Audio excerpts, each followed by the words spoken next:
નમસ્કાર, હું છું પ્રિયા અને તમે જોઈ રહ્યા છો જનતા કી જાણકારી ન્યૂઝ। નજર કરીએ આજના સમાચારો। ભારતીય જનતા પાર્ટી જામનગર શહેર સંગઠનના હોદ્દેદારો નિમણૂક અન્વયે સંકલન સમિતિની બેઠક યોજાઈ। પ્રદેશથી આવેલ નિરીક્ષકો રાજુભાઈ શુક્લ, અરવલ્લી જિલ્લા પ્રભારી વંદનાબેન મકવાણા, કેશોદ પૂર્વ ધારાસભ્ય, શહેર અધ્યક્ષ બીનાબેન કોઠારી, સાંસદ પૂનમબેન માડમ, રાજ્યમંત્રી રીવાબા જાડેજા, ધારાસભ્ય દિવેશભાઈ અકબરી, મેયર વિનોદભાઈ ખીમસુરિયા, પૂર્વ પ્રમુખ વિમલ કગથરા, જામનગર જિલ્લા પ્રભારી પલલવીબેન ઠાકર, પૂર્વ રાજ્ય સરકારના મંત્રીઓ પરમાનંદભાઈ ખટ્ટર, ધમેન્દ્રસિંહ જાડેજાની ઉપસ્થિતિમાં બેઠક યોજાઈ।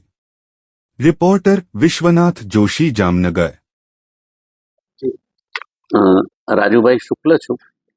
અત્યારે જામનગર શહેરમાં નિરીક્ષક તરીકે આવ્યો છું। મારી સાથે વંદનાબેન એક્સ એમએલએ જૂનાગઢથી આવ્યા છે। અમે બંને જણા અહીંયા જામનગર મહાનગરના પ્રમુખશ્રી અને સંસદ સભ્યશ્રી, ધારાસભ્યશ્રીઓ અને પૂર્વ પ્રમુખશ્રી અને પૂર્વ પ્રદેશના બધા અધિકારીઓ સાથે બેસીને જિલ્લાની સમગ્ર ટીમ બનાવવા માટેનું સંકલન કરી રહ્યા છીએ।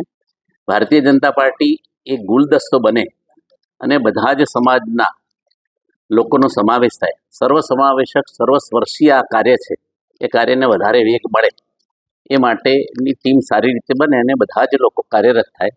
આમ તો ભારતીય જનતા પાર્ટીનો નાનામાં નાનો કાર્યકર્તા એ પદાધિકારી પ્રકારેનું જ કામ કરે છે, પરંતુ જવાબદારીના ભાગરૂપે કેટલીક જવાબદારીઓ નિશ્ચિત કરવાની હોય છે, એટલે આજે એ કાર્યક્રમ કરવા માટે અહીંયા વધાર્યા છે।